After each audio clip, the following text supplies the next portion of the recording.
Yes, so we are live on YouTube, and yes, I welcome everyone of all our viewers, all our participants, and also, of course, our today's expert dietitian Henal. And she's come up with a very, very, very interesting topic, that is hidden salt in our food items. So yes, it is a very important and also a very interesting topic, ma'am. So thank you so much for Thank that. you. And without wasting much more time, let's start with the session so that our participants can benefit it from that. So Sure, yes, you sure. can go Thank you with so the much. session. Thank you. Hi, guys. I hope you're all in great health, not just physically, but also mentally.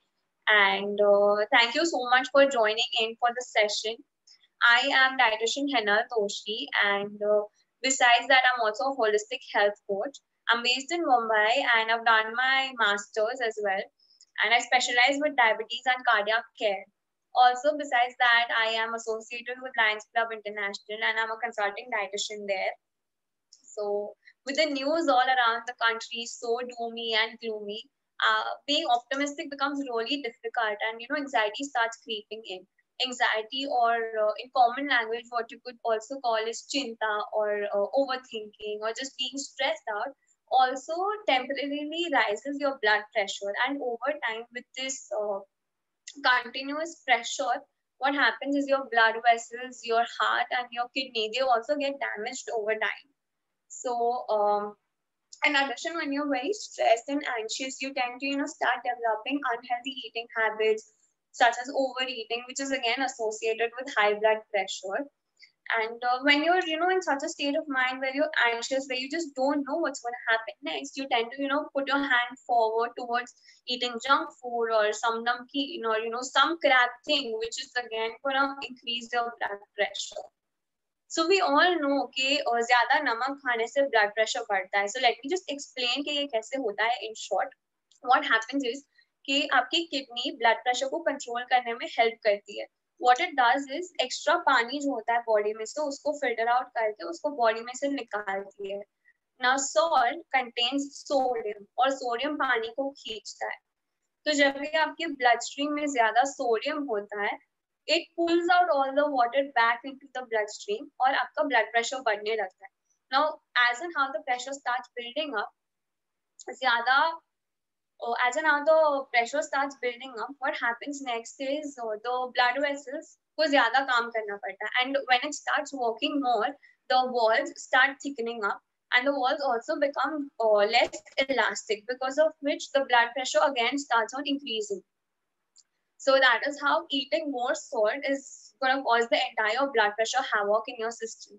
So आप सोचोगे okay, the best thing I can do here is start eating less salt. मैं खाने में कम नमक डालूंगा, मैं table पे से salt हटा देता हूँ, this that. But what is important is a lot of salt comes from hidden sources.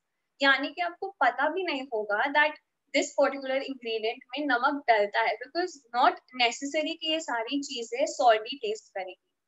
So also I want to explain one thing is that salt and sodium are two different things. Salt, salt that is your namak is made up of sodium plus chloride. So sodium is a component of salt and not sodium itself is salt. So let's dive into the things, the hidden forms that I wanted to talk to all of you about. So first on the list comes is bread. Now, we all know that somewhere bread has a little salt, but it's not just little. And this pantry staple actually has a lot of salt in it. Just one slice of your bread contains nearly about 240 to 300 mg of sodium, which is definitely a lot of sodium to start with. And just imagine, अगर आप दो या तीन slices of bread खाते हो, you just clearly know कि आपका सारा sodium कहाँ से आ रहा है. Next is soups. So all your packaged, canned, and even restaurant soups come in with a lot of sodium in them. So sodium over here is of course in the form of salt, and secondly it comes in the form of MSG, that is monosodium glutamate. Now monosodium glutamate is also a salt and a flavor enhancer. So just one cup of soup contains roughly around 700 mg of sodium, which is definitely a lot. Next, coming to instant pudding. who thought instant pudding में salt होता है, right? It doesn't even taste salty.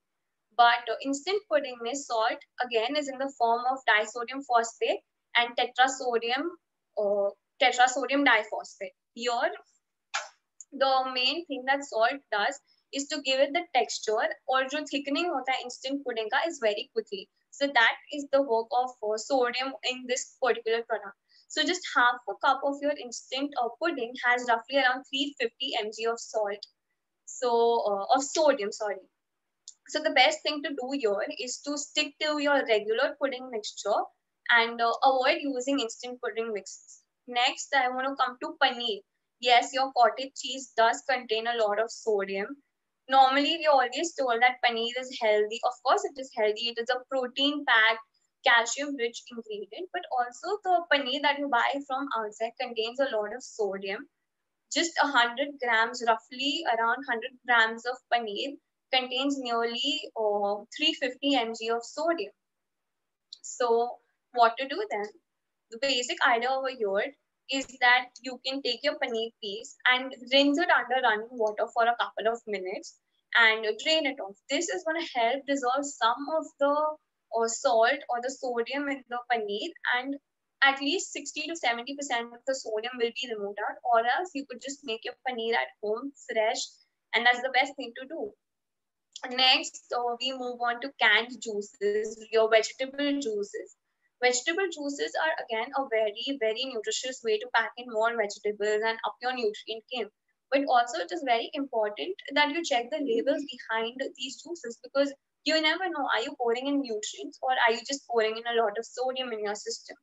So again, the tip over here is that please make your vegetable juices at home. Not only you will not have a lot of sodium, but also you will save yourself from putting in so many additives and preservatives in your system. Next, we move on to one of my very favorite item, that is your sauces and your salad dressings. Eating a salad is always healthy, right? I mean, what's wrong in a salad? But what's wrong is the sauces that goes in. We don't realize what goes in these sauces. Like, it's very easy to get addicted to a Szechuan sauce or to a tomato sauce that you start picking up every day. But again, these sauces come in with a lot of sodium, MSG, and in the form of sodium inositate. These are flavor enhancers. These are thickeners that are used in these sauces. Now, a normal any XYZ sauce from most of the common brands, when taken on average, it shows that just 2 tablespoons, yes, just 2 tablespoons of these sauces packs around 304 mg of sodium. Another common favorite, like tomato sauce, we give it to our kids. I think most of us have it at least 2 or 3 times a week. Now, the tomato sauce, again, just 1/4 cup, that is roughly around what you can see 4 tablespoons, again, contains 321 mg of sodium.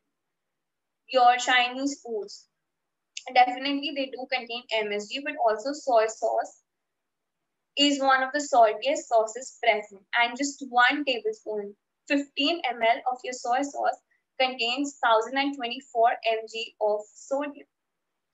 Next, we move on to your ready-to-cook packages. Your ready-to-cook packages, such as your ready-to-cook biryanis, your upma mixes, or that could be your pasta or your noodle mixes.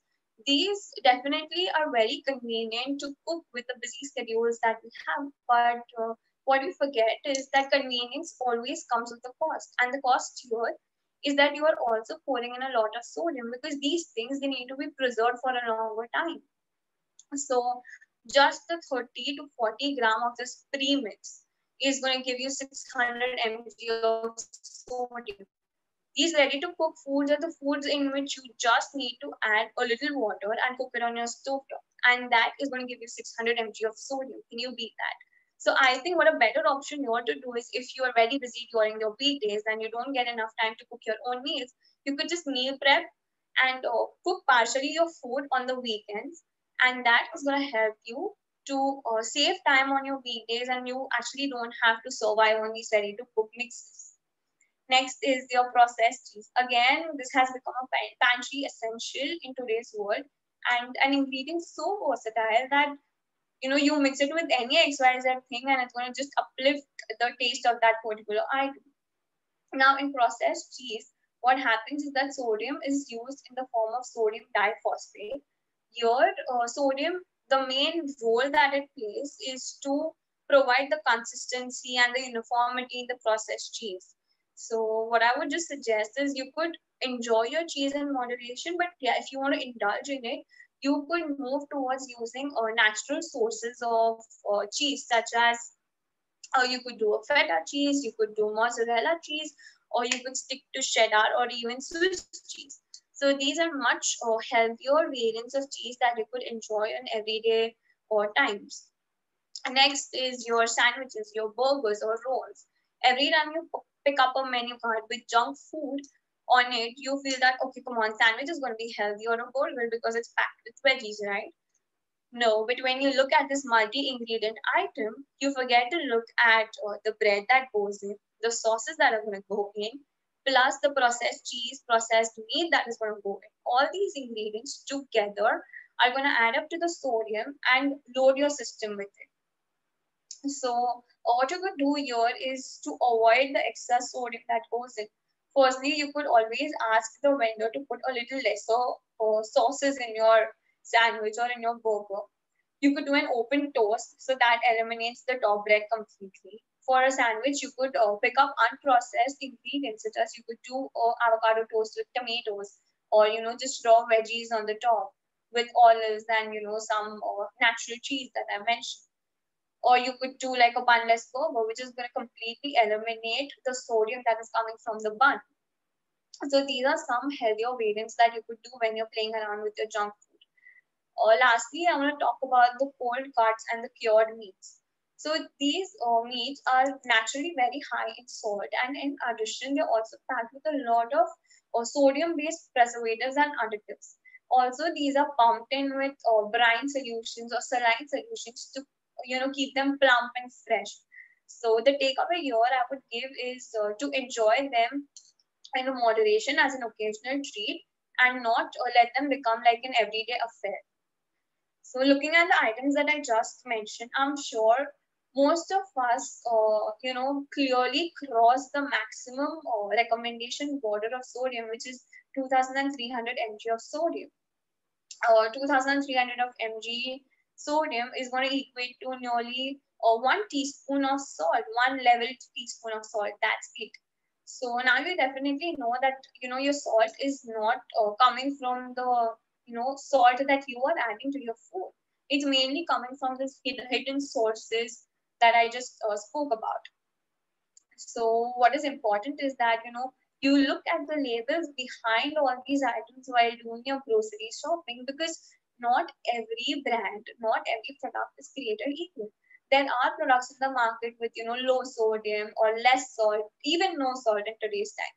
But one thing that is important is to not get fooled by the tag when it says it's low sodium. Like, you can definitely find soups which are available with low sodium, 20% less sodium. But that doesn't mean that it's going to be low in sodium. It just means that it is 20% lower in sodium than the original formula. So it is really important that you flip the page, you flip the packet behind, and then you look at the ingredient section, you look at the nutritional table. But again, I know it becomes really a daunting and a complex task when you are in the supermarket and there are so many products and there's so much information at the back of it that people just get confused. What do I read from this? So let me make that task also easier for you. I'm going to help you decode how to read a nutritional label. Okay, so the first thing when you flip the packet, you're going to look at is the ingredient list. Okay, now the ingredient list, there's a format in which the ingredient list is printed. Okay, so it is printed in the descending order. So the ingredient which is placed first is the ingredient that the manufacturer has used in the maximum amount. Also, if you don't want to read the entire ingredient list, what you could do is you could just read the first three ingredients. And if these are the three ingredients that you can easily understand are whole foods, then you could actually go for that product. So I'll give you an example of using whole wheat breads. Okay, A lot of these companies tag their product to be a whole wheat, healthy bread, XYZ. But when you flip it over, the first ingredient that comes in is refined flour. Refined flour is your maida, and the second ingredient that comes is maybe your whole wheat flour. So definitely the bread is made out of maida with a little part of wheat in it. So this little part of wheat is actually the amount that is required to claim a particular product to be called whole wheat. And that's how the manufacturers are going to fool you. So always read your labels behind, read the ingredient section. Secondly, if the ingredients go beyond like 2-3 lines and there's like a long list of things used in it, you would definitely got to understand that this item is heavily processed and leave it right there at the shelf. Next, you should read about the serving size. Every nutritional label on the top has the serving size written, which actually means the amount of the amount of item you should be consuming at one go. So the serving size on the packet should be compared with the serving size that you actually eat when that particular item is picked up or when you take it in a bowl to eat. For example, if the serving size says that it is one bowl, and every time you sit to eat, you are consuming two bowls of that particular product, then it's going to be like you are eating double the calories, double the carbohydrates, double the fat, and double of every other nutrient present in that particular item. So, for example, a packet of chips. So, a packet of chips says that you should be consuming only one serving is like 15 to 16 chips. But definitely, you will never be able to stop at 15 to 16 chips because, again, your chips are very salty and salt is addictive. You will not be able to stop at 15 or 16 chips. And also, what salt does is it starts destroying your taste buds. So, you're not going to be able to identify any other taste when you're eating salty food, and it makes you very addictive to that taste and you keep on craving more and more and more. So it is really important you look at the serving sizes and then you eat accordingly in those portions. Next, when you look at the table of content where there is calories, carbs, protein, fat, you clearly just kind of go confused. Like, what do I read? And you can't understand the language sometimes, what's written, what's DV, what percent DV. So let percent daily value, daily is daily value, be your guide to pick up the items from the shelf. Okay. So your daily value is an average percentage of a particular nutrient that one should be consuming in an entire day. So we can divide it into two portions, like 20% and above means the percent daily value of that particular nutrient is good enough for you to pick up. So you should look for your vitamins, your minerals, and your fiber to be more than 20% DV. And the next section that comes in is 5% and less. So any item which is 5% and less is going to be low. So the nutrient states that it is low in these particular nutrients. So for example, your saturated fatty acid, your trans fat, your cholesterol, your simple and added sugars, as well as your sodium. All of these things should be less than 5% daily value, that is less than 5% DV, as it is mentioned on the nutrient label. So, because we're talking more about hypertension and salt, for the episode, I'm gonna give you a rule for sodium. That is, if a product labels to be less than 140 mg of sodium, then that particular product item is definitely low in sodium, and you could go for it. That 140 mg per serve, it's not the complete package, but it's going to be per serve less than 140 mg of sodium. Definitely you can go ahead for that product as it is going to be low in sodium. And more importantly, stick to the portion sizes when you're picking up these things. So this is what I wanted to convey to everyone about the sodium in the hidden sources. So after listening to all of this, and after the extensive review that I had done on these products, one thing is super clear, is that most of your sodium comes from your processed foods, comes from your packaged foods, all the dead food, which is actually not going to give you any life and nutrients inside.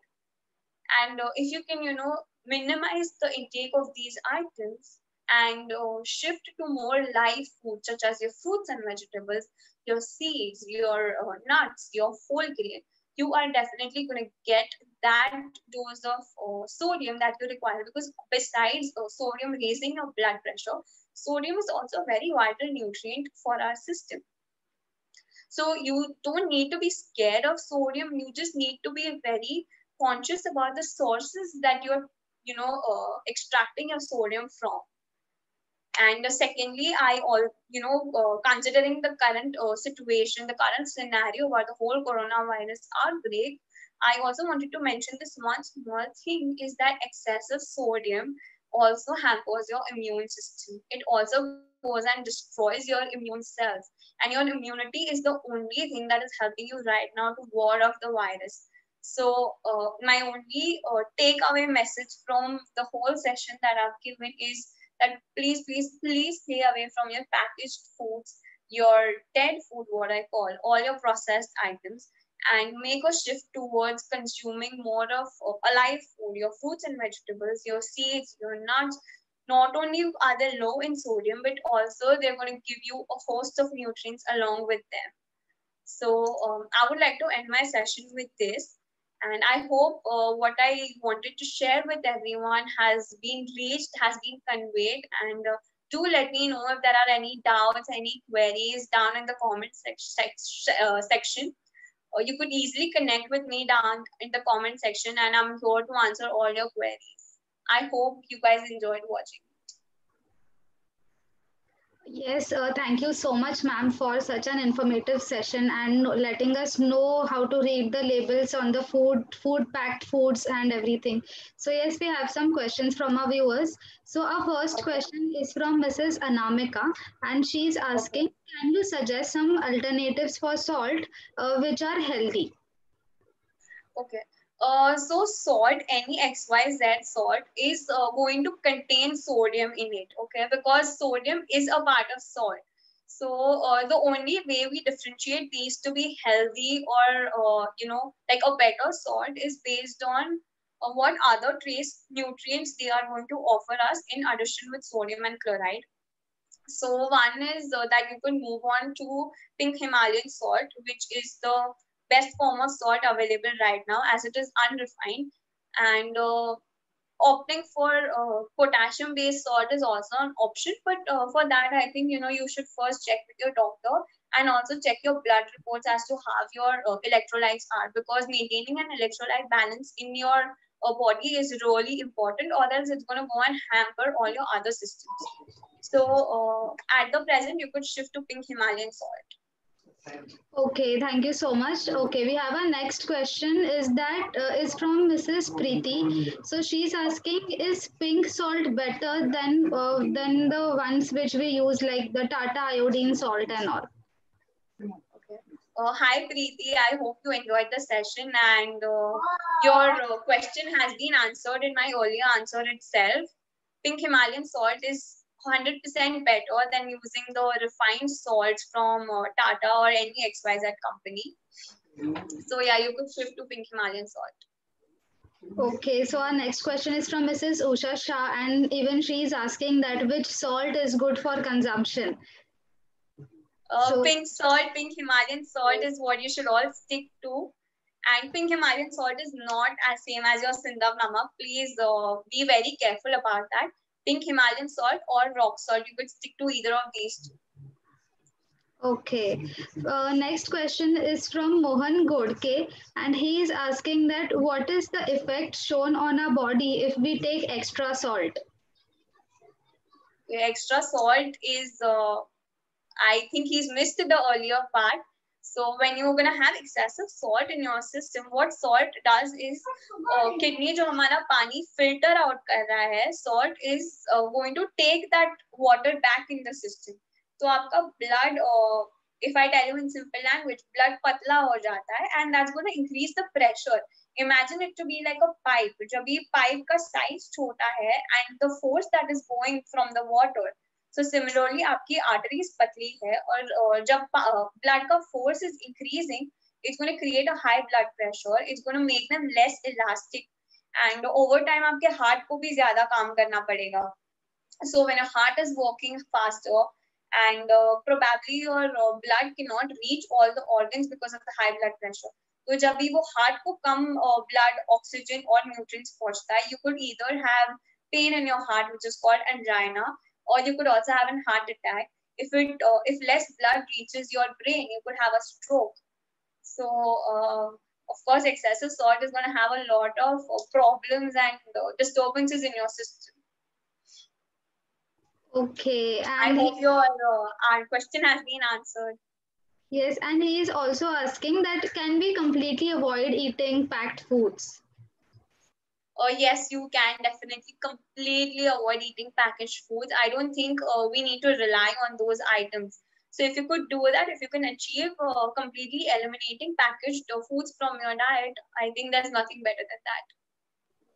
Yes, so our next question, I guess it's not a question, but he's saying that is Myth Jogani. He's saying that, so in short, like he has listened to your talk very carefully, and he says that it's always better to have the homemade products than instead of eating the packaged foods.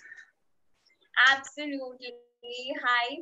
And thank you for listening so carefully to the entire live. And he's absolutely picked out the most important thing that I wanted to convey, that stick to your homemade foods, avoid consuming your packaged, your processed items.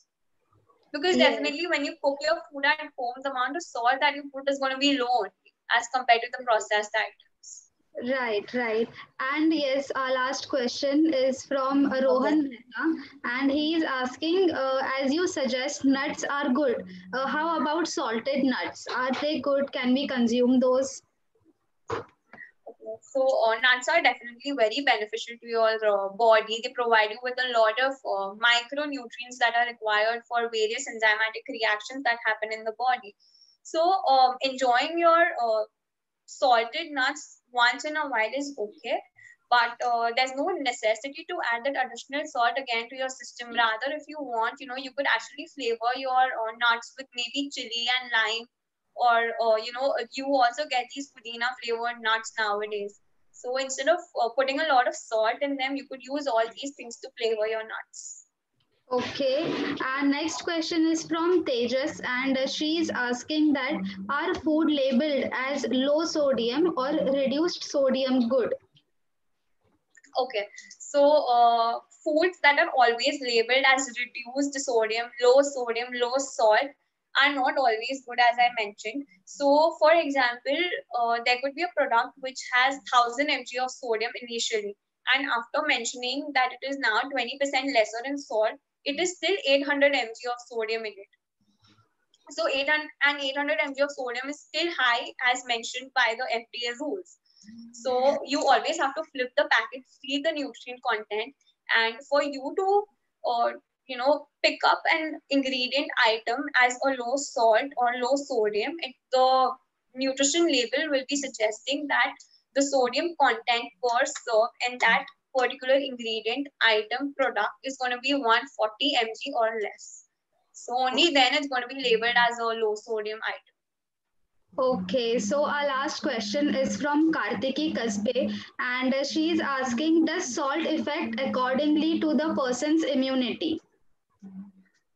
Um, so salt is not related to immunity. Like your salt intake is how do I explain? Your salt intake is not connected to your immunity, but when you're going to have excessive sodium in your system, so sodium needs to go somewhere. It's not just going to sit in your system, in your bloodstreams, and do nothing.